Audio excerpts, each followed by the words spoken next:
Good evening students.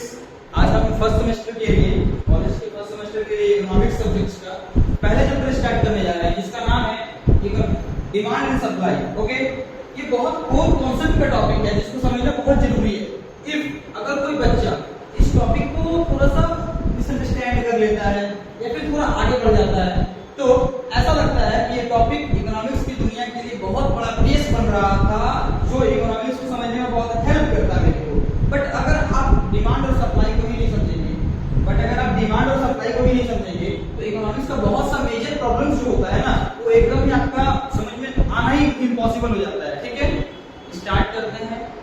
Economics की समस्या demand and supply, पढ़िए हमसे और कीजिए अप्लाई। ओके, आते हैं।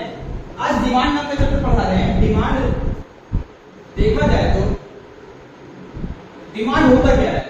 आज डिमांड के कॉन्सेप्ट को समझेंगे, बेसिक कॉन्सेप्ट को समझेंगे।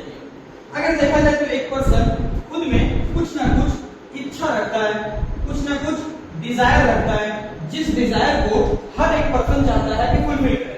जिस डिजायर को चाहता है हर एक पर्सन कि उसको हम फुलफिल करें। लेकिन क्या एक बात तुम लोग बताओ, क्या हर डिजायर को हम फुलफिल कर सकते हैं? तो मेरा ख्याल से मेरा आंसर, अगर मेरे से ये क्वेश्चन मेरे टीचर पूछे होंगे तो मेरे को ऐसा लगता कि हाँ सर, हम हर डिजायर को फुलफिल कर सकते हैं। सपना वही होता है जिसे हम पूरा कर सकते हैं, पूरा करने का सोच सकते हैं। हाँ, हम समझ पा रहे हैं कि इच्छाएं आपकी पूरी हो सकती है, लेकिन आपकी इच्छाएं, the desires of a person is infinite, अनंत है। क्या है? अनंत है। सभी इच्छा पूरा नहीं हो सकता। ठीक है, जितना भी इच्छा है तो सबका सब इच्छा तो पूरा नहीं होगा। एक कॉन्सेप्ट बहुत अच्छा बनता है इसमें कि डिजायर दो टाइप का होता है। एक डिजायर जो फुलफिल होता है, एक डिजायर जो फुलफिल हो जाता है, एक डिजायर वो होता है जो फुलफिल नहीं हो पाता है। तो हमको प्लीज तुम स्टूडेंट्स से बात बताओ, जो डिजायर फुलफिल हो जाएगा वो क्या होगा, और जो डिजायर फुलफिल नहीं होगा वो क्या होगा? तो सिंपल सा मेरा कहने का मतलब ये नहीं हो रहा है कि भैया जो डिजायर फुलफिल हो जाएगा ना, वो सपना मेरा सच हो जाता है, वो इच्छा मेरा सच हो जाता है। लेकिन जो डिजायर, जो इच्छा मेरा फुलफिल नहीं होता है, वो इच्छा मेरा इच्छा बन के रह जाता है। वो कहते हैं ना, एक गाना है ना, दिल की अरमा आंसुओं में बह गए, ऐसा ही कुछ कहानी होता है। अगर मान लो इच्छा पूरा हो गया, बहुत हैप्पीनेस आएगा। इच्छा अगर पूरा नहीं हुआ, डिजायर का फुलफिलमेंट नहीं हुआ, तो बहुत ही सैडनेस फील होता है, बहुत लो फील होता है पीपल्स को। क्लियर है? तो भैया एक बात बताइए, आप डिमांड पढ़ाते डिजायर पर आ गए? नहीं, ऐसा कोई बड़ी बात नहीं। एक्चुअली डिमांड हम पढ़ा रहे हैं आपको, लेकिन डिमांड के पीछे जो वर्क कर रहा है फंक्शन, उसको भी बता रहे हैं, जो आपका डिजायर बन के आ रहा है। क्लियरली अगर कहा जाए कि जो डिजायर मेरा फुलफिल हो चुका है, उस डिजायर को पता है अल्टीमेटली हम कहते हैं क्या? डिमांड। हिंदी में इसको कहते हैं मांग। समझने वाली बात है, आपको फर्स्ट सेमेस्टर में आ चुके हैं और हमको लगता है कि सारा सेमेस्टर का जो एग्जाम होगा इस बार का, वो इंग्लिश वर्जन में ही होगा, बंगाल का जो सर्कुलर है इसके मुताबिक, या फिर आप उसको बंगला मीडियम में ले सकते हैं। तो मैं इंग्लिश को फोकस करूंगा। जो बच्चे हिंदी मीडियम से बिलोंग करते हैं, कोशिश करेंगे थोड़ा कंफर्टेबल हो जाने के लिए इंग्लिश में। अगर नहीं होता है तो ऑफलाइन क्लास है, आपको डाउट हो रहा है तो आप पूछ सकते हैं, इसके लिए हम ऑलवेज आपका वेलकम करते हैं। स्टार्ट करते हैं। जो डिजायर एक पर्सन का होता है, वो डिजायर अगर किसी पर्सन का फुलफिल हो गया तो वो उसका डिमांड होता है। क्लियर है? लेकिन जो डिजायर भैया फुलफिल अगर नहीं हुआ, वो डिजायर क्या रह जाएगा? वो डिजायर आपका, बोलते हैं ना, सपना तो सपना ही रह गया, वही हो जाएगा। ये अल्टीमेट फिर आपका क्या कहलाएगा? डिजायर कहलाएगा। मतलब इन रियलिटी चेक में अगर देखा जाए तो जो desire of a person, the desire of a person who became the fulfil by the efforts और any factor, that will called as a demand. But it is not the definition of demand, it is the basic concepts of demand which derived from desire। Simple सा कहने का मतलब ये आ रहा है कि जो डिमांड है ना, वो डिमांड अगर आपकी इच्छा की पूर्ति हो जाती है, कोई भी इच्छा अगर पूरा होता है तो वो डिमांड होता है।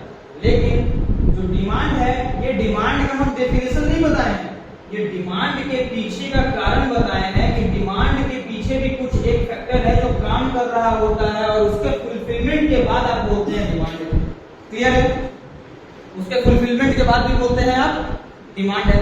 लेकिन एक बात थोड़ा ध्यान से सुनिए, आपको मेरे को लगता है ऐसा बच्चों को कि ये वाला क्लियर हो गया होगा ये कॉन्सेप्ट। थोड़ा सा आगे इस कॉन्सेप्ट में पढ़ते हैं, थोड़ा सा आगे बढ़ते हैं। डिमांड का बहुत छोटा सा हम एक अच्छा हिंट दिए आपको, डिमांड का छोटा सा आपको बहुत अच्छा हिंट दिए। अब थोड़ा देखते हैं आगे आगे आगे। एक बच्चा, एक बेबी है या एक बॉय है या फिर एक गर्ल है, यहाँ पे कोई पैट्रियार्कल सोसाइटी नहीं है, आप जो चाहे वो बोल सकते हैं खुद को, या तो बॉय बोलिए या फिर गर्ल बोलिए। एक बॉय या गर्ल जो भी एज्यूम करना है कर लो, ठीक है। अब देखो, एक बॉय या गर्ल अपने पापा को बोलता है, पापा I want to buy a phone, I want to buy a phone. देखो ना, ये फोन कितना है उस लड़के को या उस लड़की को, ये उस लड़का या उस लड़की का इच्छा होगा, डिजायर होगा। क्या होगा? पहले वो डिजायर बनता है, डिमांड जब भी बनेगा, लेकिन डिमांड उसका रिजल्ट दिखता है आपको, डिमांड एज अ रिजल्ट आपको दिख रहा होता है, लेकिन डिमांड जो माइंड में वर्क कर रहा होता है वो डिमांड आपका डिजायर होता है, जिसको आप फुलफिल करने के लिए एफर्ट्स लगाते हैं। क्लियर है? तो एक लड़का या लड़की बोलती है पापा को, या बोलता है पापा को कि मेरे को एक फोन चाहिए, मेरे को एक फोन चाहिए। पापा बोल देते हैं, पापा बोल देते हैं हो जाएगा, पापा बोल देते हैं हो जाएगा।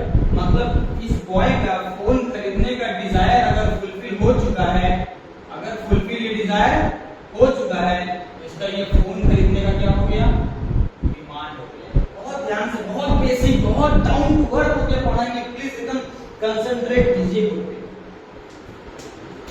ब्यूटी, रोहन, श्रेया, अन्यू और भी अदर स्टूडेंट्स, समझ में अगर नहीं आता है कमेंट कर सकता है, समझ में फिर भी ना आए मैसेज करो, फिर भी समझ में ना आए कॉल करो, और अगर फिर भी कॉल पे भी इसका सॉल्यूशन नहीं मिलता है, ऑफलाइन क्लास में आके डायरेक्ट डाउट क्लास में बैठ के पूछो मेरे से, ठीक है।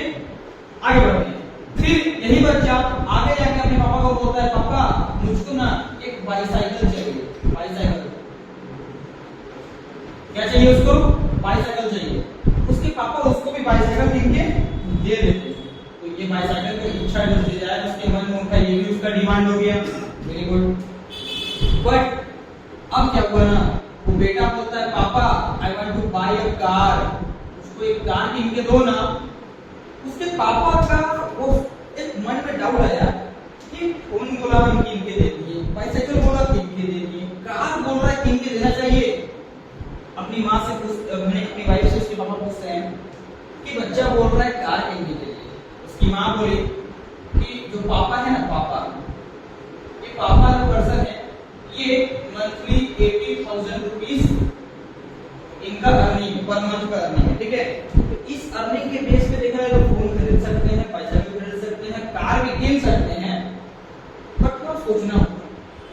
लेकिन बहुत ना हाँ करते करते कार भी परचेस हो गया। तो कार जब परचेस हो गया तो कार भी डिमांड में बन गया। अब वो बच्चा बोलता है पापा कार हो चुका है, एक एयरप्लेन हो जाएगा, एक एरोप्लेन मिल जाएगा मेरे को, एक एयरप्लेन खरीद दीजिएगा। तो उसके पापा उसको बहुत मारते हैं, या फिर उसके पापा उसको बोलते हैं नहीं, इट इज नॉट पॉसिबल। तो लड़का पूछता है why it is not possible, क्यों पॉसिबल नहीं है? तो उसके पापा उसको समझाते हैं बेटा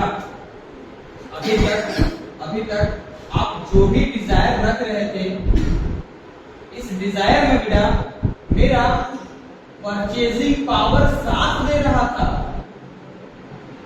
क्या? परचेजिंग पावर जो है वो मेरा साथ दे रहा था। परचेजिंग पावर कहने का क्या मतलब है? Earnings, income of the consumer. जो इनकम है उसके पापा का, ये तीन डिमांड को फुलफिल करने में हेल्प किया। हो भी सकता है, बिल्कुल जाहिर सी बात है कि 80,000 के महीने में हम फोन किन सकते हैं, बाइसाइकिल किन सकते हैं, कार किन सकते हैं, लेकिन सच में हम एयरप्लेन तो नहीं किन सकते हैं। एयरप्लेन तो हम सच में नहीं किन सकते हैं। तो ये इच्छा तो इच्छा रह जाएगा मेरा। कि जिस डिजायर में आपके परचेजिंग पावर का एडिशन होता है, मतलब आपके परचेजिंग पावर से जिस डिजायर को आप फुलफिल कर लेते हैं वो डिजायर डिमांड हो जाता है? नहीं, एक और 2-3 फैक्टर बचता है इसके पीछे, वो फैक्टर पे भी थोड़ा सा काम करना पड़ेगा, अदरवाइज हम नहीं कर सकते इसका बात भी। तो फैक्टर क्या बनता है? सिंपल सा, सिर्फ परचेजिंग पावर नहीं चाहिए, प्लस उस परचेजिंग पावर से अपने डिजायर में कुछ ना कुछ किनना पड़ेगा। तो क्या खरीदते हैं? या तो हम गुड्स किनते हैं, या तो हम क्या किनते हैं? सर्विसेज परचेज करते हैं। साथ ही साथ खरीदेंगे खरीदेंगे खरीदेंगे खरीदेंगे खरीदेंगे, तो समझ गए आप? नहीं खरीदेंगे। अपने पापा से हम लोग भी बचपन में बोले हैं, तो क्या ये भी बोलेगा खरीदेंगे खरीदेंगे खरीदेंगे? वो समझ जाएगा कि खरीदेंगे नहीं। अल्टीमेट हमको एक टाइम दीजिए कि आप किस टाइम के भीतर, किस डेट के भीतर आप हमको परचेस करके दे सकते हैं। तो उसके पापा को ये भी बोलना होगा with in a limited time period, तब जाके डिमांड आपका कंप्लीट होता है, फुलफिल होता है। ये एग्जांपल अगर समझ में आया है तो थोड़ा सा आगे बढ़ते हैं। हम ऊपर वाले को नहीं मिटा रहे हैं, ऊपर वाले को एक्सप्लेन करने के लिए हमको चाहिए जगह,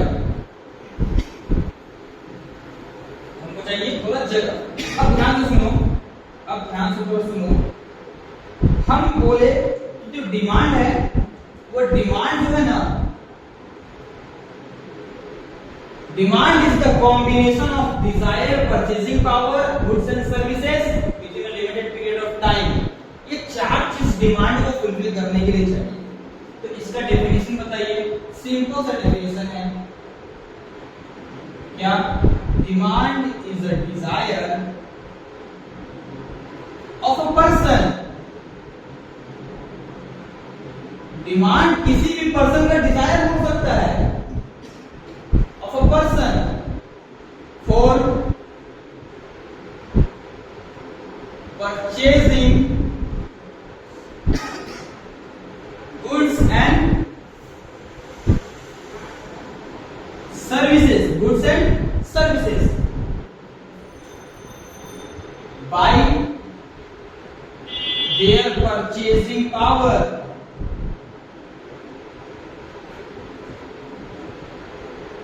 बट एक कॉन्सेप्ट है इन लिमिटेड टाइम पीरियड। ये हुआ डिमांड का डेफिनेशन। डिमांड को अगर देखें, demand 2 minute,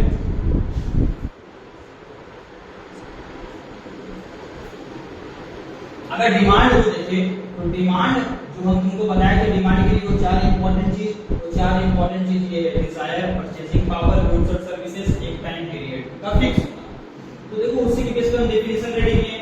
demand is a desire of a person for purchasing goods और services by their purchasing power in a limited period of time.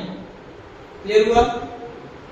हमको लग रहा है अच्छे से क्लियर हो चुका है डिमांड का डेफिनेशन। डिमांड कहां से डिराइव हुआ? इफ किसी के डिजायर में उसका परचेजिंग पावर का सपोर्ट मिलता है तो वो कुछ ना कुछ गुड्स या सर्विसेज परचेस करेगा आदमी। अगर कुछ ना कुछ गुड्स और सर्विसेज परचेस करना है तो उसको एक लिमिटेड टाइम पीरियड के भीतर परचेस या चूज करना पड़ेगा। आई थिंक आप लोगों को अच्छे से समझ में आया। थोड़ा सा आगे बढ़ जाते हैं तो हम ये देखते हैं जो डिमांड है उसको थोड़ा अब रियल लाइफ में समझने का कोशिश थोड़ा करते हैं। मान लीजिए एक पर्सन है, मान लीजिए मिस्टर एक्स।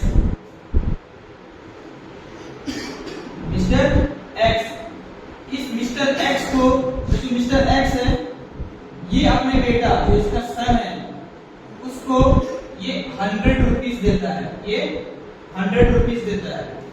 अब बोलता है कि जाओ जितने 100 रुपए मिल जाएगा, इस 100 रुपए में जितना भी डेयरी मिल्क मिल जाएगा वो सारा का सारा डेयरी मिल्क मेरे को यहाँ पे लाके देना, ठीक है?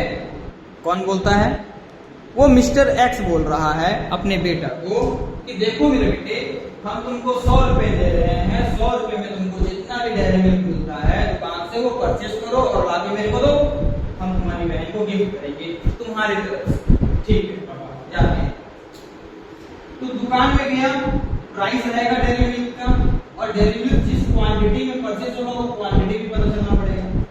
पहला दिन गया, डेयरी मिल्क का दाम था 5, उसके पास है 100, वो कितना डेयरी मिल्क परचेस करेगा? तो मेरे को आंसर मिल रहा है कि वो 20 क्वांटिटी में डेयरी मिल्क को परचेस करेगा 5 रुपए वाला का। ठीक है, अगर यही प्राइस इसका रहता 10 तो नॉर्मल समझिए 10 पर 10 पीस कीन पाता। अगर यही प्राइस बढ़ के 25 हो जाता, जाहिर से भैया बात बहुत सही है, 4 परचेस कर पाता क्वांटिटी में, क्योंकि उसके पास 100 रुपए है, 25 4 से 100 होता है। अगर उसका डेयरी मिल्क का प्राइस 50 हो जाता तो सिंपल भैया वो 2 कीनता, और अगर 100 हो जाता तो सिंपल भैया 1 कीनता। वेरी गुड, आप लोगों को बहुत अच्छे से समझ में आया। लेकिन एक बात ध्यान से देखिए, एक बात आपको समझ में आ रहा होगा, प्राइस और क्वांटिटी। अच्छा एक बात बताओ प्लीज तुम लोग, पहले अगर तुम लोग का डिजायर होता है फोन कितना है, कार कितना है, बाइक कितना है, कुछ भी अगर कितना होता है, उसका डिमांड अगर तुम करता है, उस डिमांड में क्वांटिटी का यूज होता है ना। एक बाइक कितना है, 2 बाइक कितना है, एक फोन कितना है, 2 फोन कितना है, 10 फोन कितना है, एक एयरप्लेन कितना है, कुछ ना कुछ नंबर डिजिट छुपा रहता है। वो जो नंबर डिजिट है ना, वो उसका यूनिट बनता है। तो क्वांटिटी में ही डिमांड फुलफिल होता है ना, 1 केजी 2 केजी 3 केजी 5 केजी ऐसा 1 लीटर 2 लीटर ऐसा ही डिमांड होता है ना। डिमांड तो ऑलवेज क्वांटिटी में होता है। तो प्राइस और क्वांटिटी का अगर हम थोड़ा रिलेशन अब देखना चाहें तो आइए देखते हैं सबको मिलके। ये जो डिमांड है, ध्यान दीजिएगा, जैसे जैसे प्राइस बढ़ रहा है, प्राइस बढ़ रहा है मतलब 5 से 10, 10 से 25, 25 से 50, ये लाइन मिला देते हैं। जैसे जैसे मेरा प्राइस बढ़ रहा है, 5 से 10 हुआ, 10 से 25 हुआ, 25 से 50 हुआ, 50 से 100 हुआ, ठीक इसका इफेक्ट अगर हम क्वांटिटी में देखना चाहे तो हमको ये दिखेगा कि 5 रुपए जब प्राइस था तो 20 क्वांटिटी था, 10 प्राइस हुआ तो 10 क्वांटिटी हुआ, 25 प्राइस हुआ तो क्वांटिटी हो गया 4, 50 पे 2 और 100 पर 1। हम ये देख पा रहे हैं कि प्राइस के बढ़ने के साथ साथ मेरा जो क्वांटिटी डिमांड का है वो मेरा घट रहा है। क्या हो रहा है? वो घट रहा है। और ठीक उसके उल्टा भी देखना चाहे तो दिखेगा मेरे को कि इफ प्राइस अगर घट रहा है 100 से 50, 50 से 25, 25 से 10, 10 से 5, तो मेरा क्वांटिटी क्या हो रहा है? इंक्रीज हो रहा है। 1 2 4 10 20, मेरा क्वांटिटी इंक्रीज हो रहा है। अगर इस कॉन्सेप्ट को हम थोड़ा फोकस करें तो हमको दिख रहा है कि जो डिमांड है ना, उस डिमांड में क्या है? डिमांड की मतलब प्राइस एंड डिमांड में कैसा रिलेशन होता है? नेगेटिव रिलेशन होता है। क्लियर हुआ? कैसा रिलेशन होता है? Negative relation. नेगेटिव रिलेशन क्या जाएगा? मतलब एक घटेगा तो एक बढ़ेगा, एक बढ़ेगा तो एक घटेगा। ओके, क्लियर है? आई थिंक सबको क्लियर हुआ होगा। अगर कोई डाउट है तो प्लीज हमसे पूछना। आगे बढ़ते हैं। तो भैया थोड़ा आप डिमांड का ग्राफ बता के दिखाइए मेरे को। अगर हम डिमांड का ग्राफ बनाए तो लोग उसका ग्राफ प्लॉट कर रहे हैं। इसी शेड्यूल को पकड़ते हैं, ठीक है? हम लोग इसी शेड्यूल को पकड़ते हैं। 2 मिनट का ब्रेक।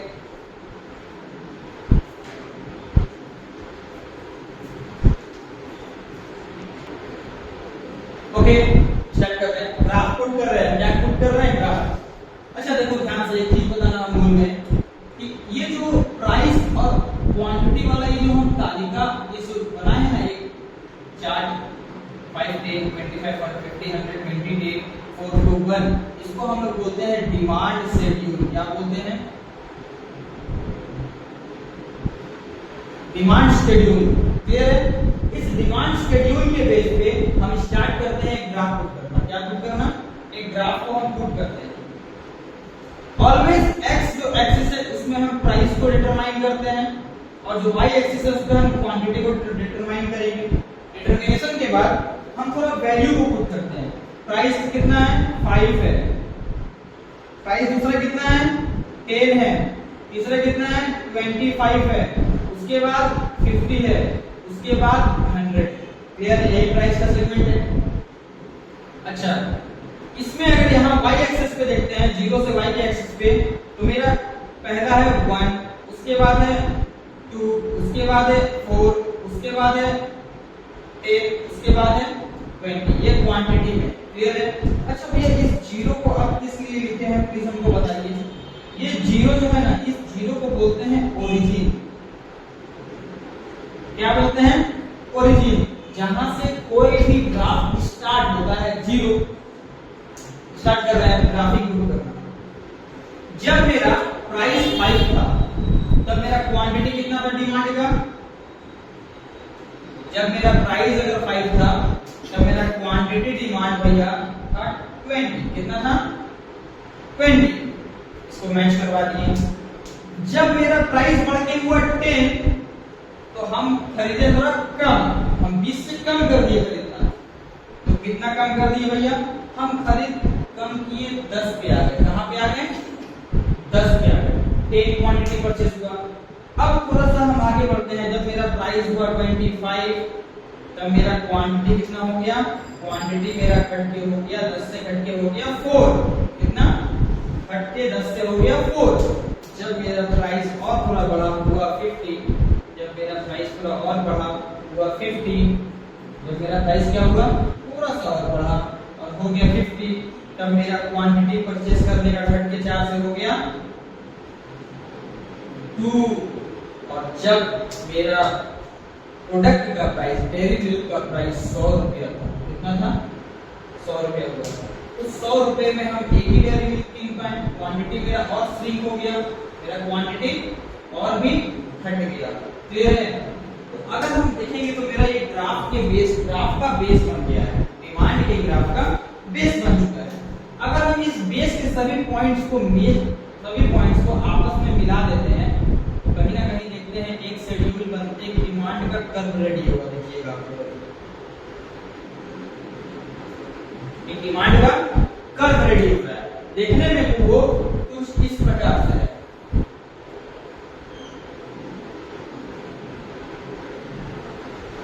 वो कुछ इस प्रकार से देखने में, इसका कुछ नाम होता है। ये जो red dot dot dot dot line बनाया है वो डिमांड कर्व है। उसका नाम क्या है थोड़ा देख लेते हैं। इसको हम लोग एक नाम तो जानते हैं भैया, ये है डिमांड कर्व। दूसरा नाम क्या है? हम ये बहुत बढ़िया से जानते हैं कि इसका दूसरा नाम है, इस डिमांड कर्व का अगर रिलेशन देखना है प्राइस और क्वांटिटी के साथ, तो प्राइस क्वांटिटी के साथ रिलेशन इसका होता है नेगेटिव रिलेशन है। थोड़ा सा और आगे बढ़ते हैं तो इसको हम लोग एक और नाम से जानते हैं, जिसको बोलते हैं रेक्टेंगुलर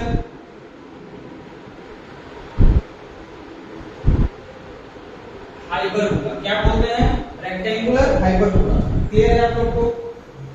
ये 3 नाम जानते हैं, लेकिन भैया डिमांड कर्व अगर हमको पहचानना हो, हमको ऐसा लग रहा है कि हम सीढ़ी की तरह स्टेयर्स बन गया है, इस पे पांव रख के, इस पे पांव रख के, फिर यहाँ छत पे पहुंच जाएंगे। ऐसा नहीं, ऐसा भी तुमको लग सकता है बाबू कि डिमांड का कर्व जो है ये नीचे से होके ऊपर की ओर चढ़ा है, लेकिन कभी ऐसे मत सोचना। रियलिटी चेक अगर देखा जाए तो डिमांड का जो कर्व होता है ना, वो ऊपर से नीचे आता है, डाउनवर्ड स्लोप होता है। कैसा होता है उसका slope? Downward.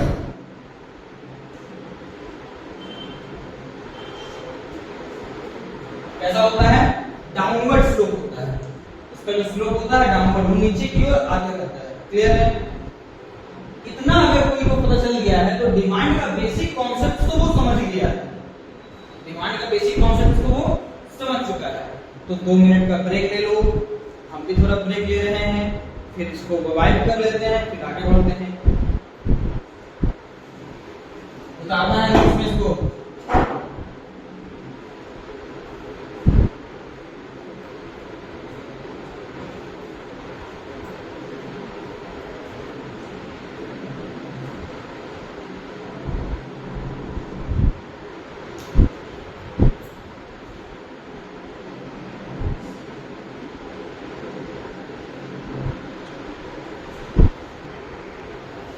Okay, break over हुआ है।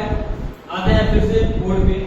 कुछ बच्चे को, हमको जहां तक ऐसा लग रहा है कि कुछ बच्चे को ये जो P एंड Q के चक्कर में हम Q को डिमांड से जो रिप्लेस कर दिए हैं, ये रिप्लेसमेंट में देखकर होगा।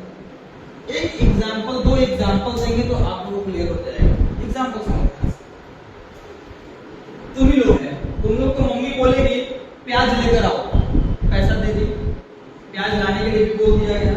इफ अगर मम्मी बोले प्याज लेके आओ, लेकिन तुम लोग को पता नहीं है कि प्याज कितना लाना है, और जितना भी प्याज लाना है उसका कुछ ना कुछ क्वांटिटी होता है।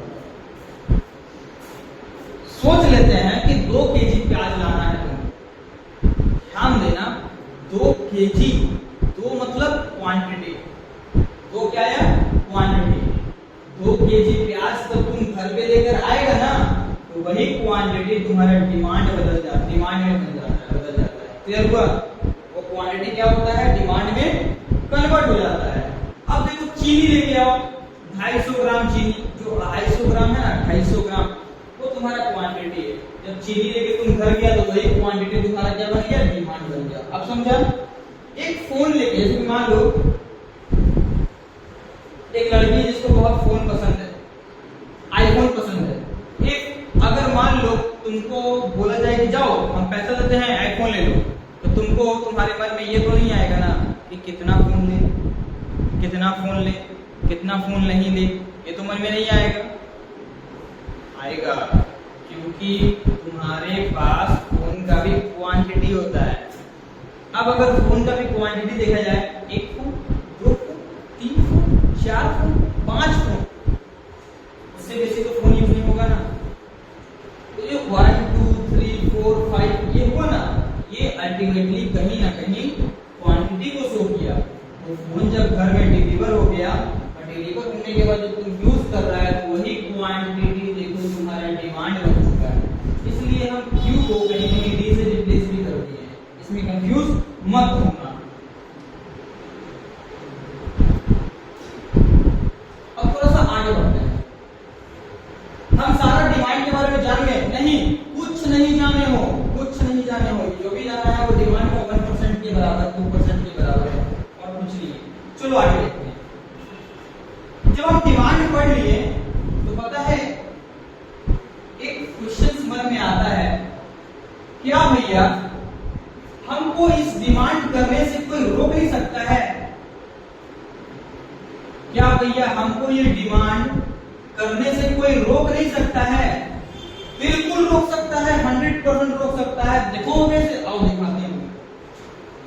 डिमांड को रोकने का कुछ फैक्टर है, मतलब डिमांड को अफेक्ट करने का कुछ फैक्टर है, वो कुछ कारक, वो कोई फैक्टर जो डिमांड को प्रभावित करता है, सकारात्मक रूप से या नकारात्मक रूप से, पॉजिटिवली या नेगेटिवली। या तो तुम लेना बंद कर देगा क्वांटिटी को, या तो तुम क्वांटिटी 1 लेने गया था 2 लेके आएगा। समझा? तो ये कुछ फैक्टर है जो इफेक्ट करता है। आओ देखते हैं कौन सा फैक्टर है। सबसे पहले यहाँ पे लिख देते हैं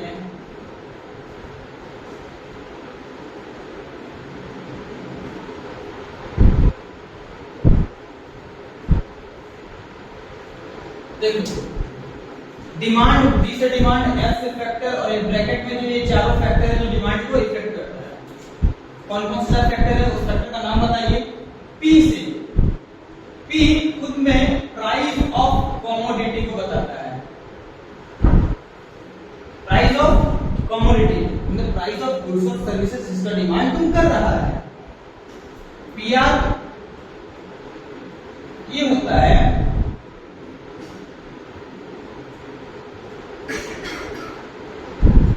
प्राइस ऑफ रिलेटेड गुड्स और सर्विसेज। सब समझाएंगे, एकदम थकना नहीं, आराम से, कंफ्यूजन पालना ही नहीं। आई स्टैंड्स फॉर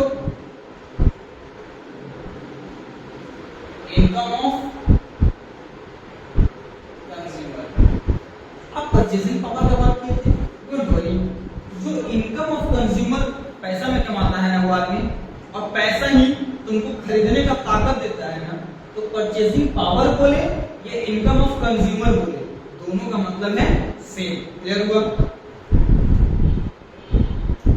एक लास्ट लेटर लिख रहा है टी, टी का मतलब होता है टेस्ट एंड प्रेफरेंसेस, स्वाद और पसंद, स्वाद और पसंद। ये 4 चीज जो है ना, ये 4 फैक्टर तुम्हारे डिमांड को ना एग्जांपल दे। आओ, तुम दुकान गया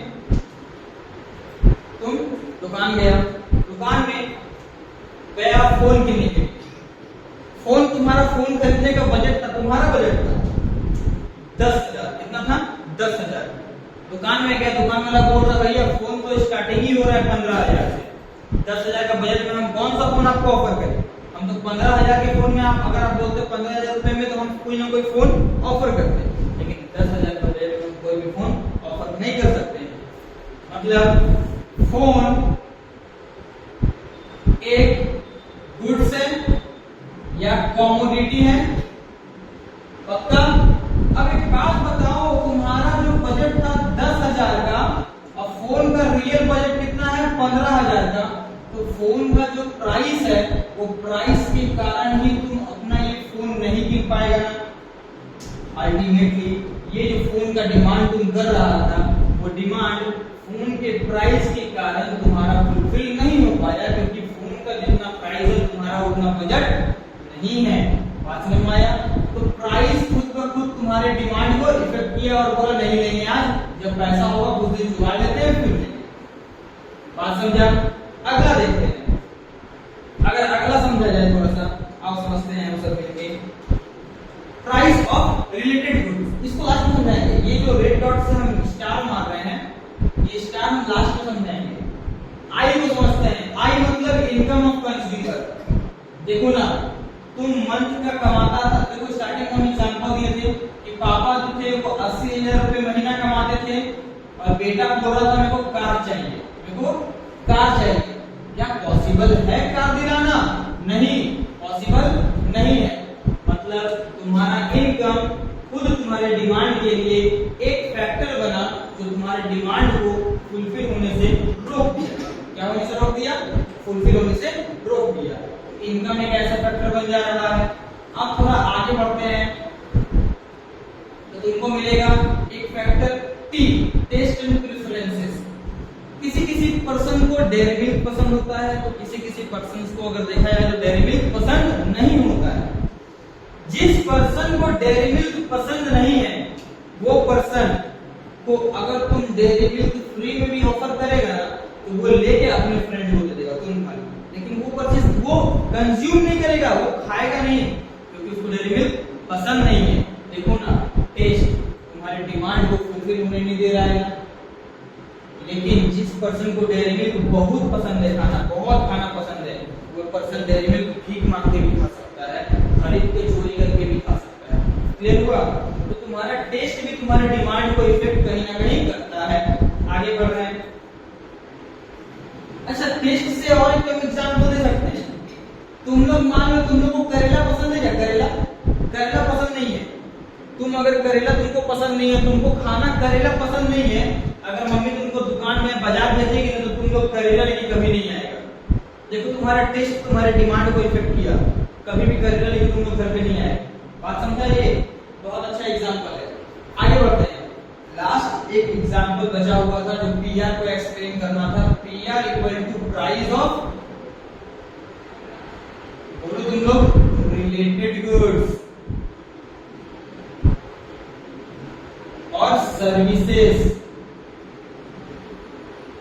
प्राइस ऑफ रिलेटेड गुड्स और सर्विसेज। एग्जांपल पकड़ते हैं। आओ देखो ध्यान से। यहां पे है टी, क्या है यहां पे? टी। यहां पे है कॉफी, टी और कॉफी। क्लियर है? आओ, टी का जो प्राइस है, टी कितने रुपए केजी है? चलो मानते हैं, कुछ एज्यूम करना पड़ेगा, एग्जैक्ट प्राइस तो हमको पता नहीं क्योंकि हम चाय पीते नहीं। फिर भी 500 रुपए केजी टी है, और वही कॉफी 2000 रुपए केजी है। क्लियर है? ध्यान देना इस बात को, बहुत इंपॉर्टेंट है। 500 रुपए किलो टी था और 2000 रुपए किलो कॉफी है। अब ध्यान दो, थोड़ा सा कॉमन सेंस लगा के सोचना। क्या हुआ कि कुछ दिन बाद जो टी है, वो टी का प्राइस 500 का 500 रुपया ही रहा, लेकिन जो कॉफी का प्राइस है वो 2000 से घटकर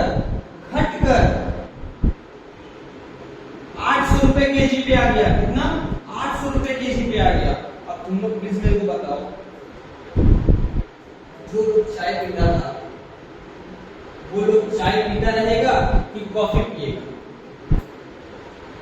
मेरे को लगता है कि अगर हम चाय पी के नींद तोड़ते हैं और कॉफी पी के नींद तोड़ते हैं, दोनों का काम है नींद को तोड़ना या फिर मेरे को नींद भगाना या फिर मेरे को फ्रेश फील करवाना, तो हम इस सेकंड केस जो बना, पहला केस 500 और 2000 का था तो हम चाय पीते, लेकिन जो सेकंड केस बना जिसमें प्राइस गिर गया कॉफी का, हम इसमें इस समय में कॉफी की तरफ, चाय से हम कॉफी की तरफ शिफ्ट हो जाएंगे। क्या हो जाएंगे?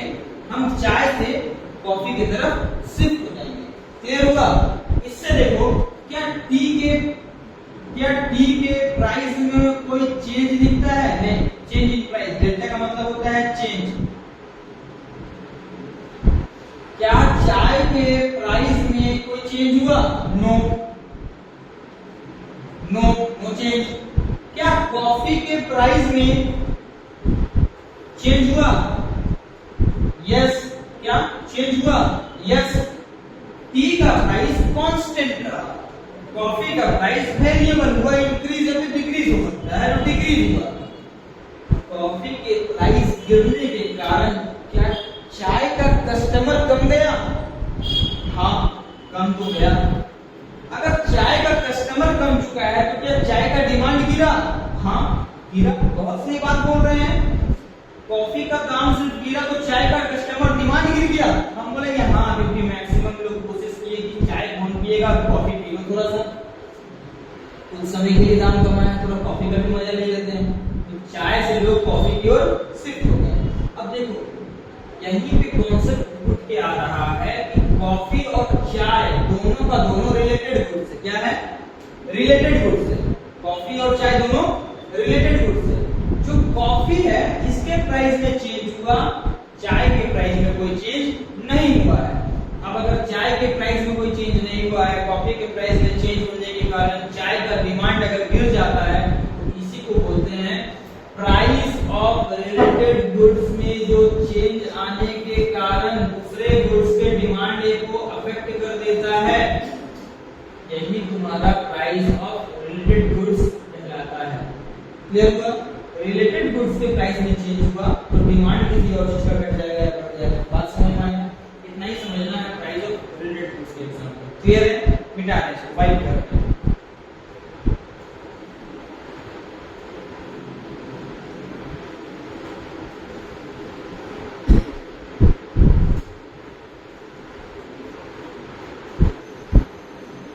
क्लास इतना भी छूट रहे हैं। इसके बाद law of demand, quantity demand, बहुत कुछ अभी कॉम्प्लीमेंट्री गुड्स, सब्स्टिट्यूट गुड्स, ये सब पढ़ाना है। उसमें इलास्टिसिटी क्या पड़ता है ये पढ़ाना है। क्लियर है? तो आज के लिए best of luck. I think demand जो इकोनॉमिक्स का समस्या है, demand and supply, I think कि जो समस्या इकोनॉमिक्स की डिमांड एंड सप्लाई है उसमें डिमांड आपको थोड़ा थोड़ा समझ में आने लगा होगा। नहीं आ रहा है no doubt, offline class available है, डाउट क्लास में आइए, डाउट जाइए, कॉल का फैसिलिटी अवेलेबल है, व्हाट्सएप का फैसिलिटी अवेलेबल है, इवन कमेंट सेक्शन भी ऑन रहेगा मेरा, डोंट वरी, मेरा कमेंट सेक्शन ऑफ नहीं रहेगा और हम 2 दिन तक लगातार रिप्लाई करेंगे जो भी क्वेश्चन करेगा। ठीक है? बेस्ट ऑफ लक, मिलते हैं नेक्स्ट क्लास में।